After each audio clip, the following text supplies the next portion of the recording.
In this video, I want to talk about dot products and finding the force and the angle in between. And I'm going to be clarifying some of the stuff that both me and Tatum have been confused about.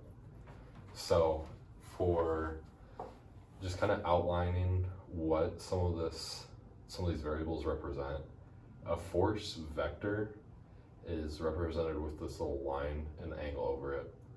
And a force vector means that it has the forces shown in its I, J, and K components, right?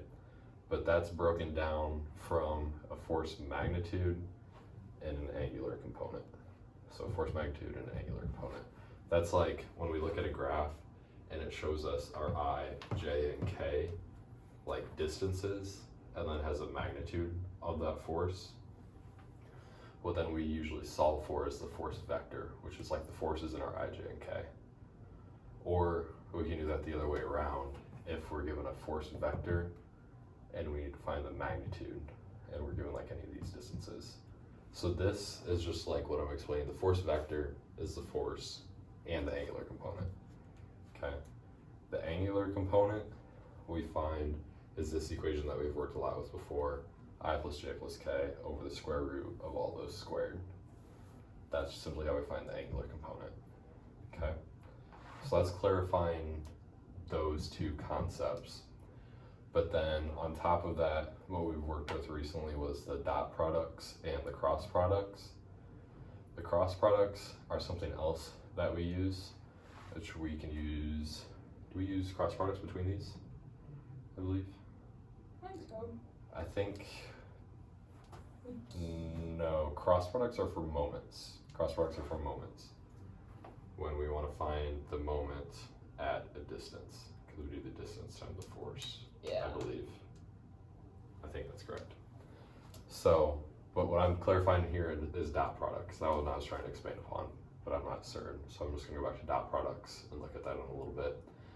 Dot products are when you just multiply down your i's, down your j's, and down your k's. Like you have two, and then you multiply down from each one, and you get the sum in your I, J, and k.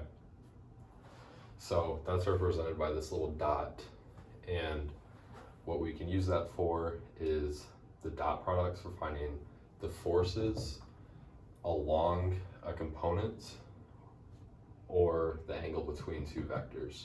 So this is the equation for an angle between two vectors. If we have the force vector and the force magnitude for two vectors, then we can find the angle between them using this equation. That's all we want to show on that one. Our force on another line, that's if we have a force vector and I say I want it on a certain line. That'd be like, say I'm given this F and I found the force vector for it, so maybe it was like this, maybe a little bit of I and K, like I had all those components, and I wanted to know how much of that component was actually along a different line. Like say there was some significance of like this line for some reason, kind of going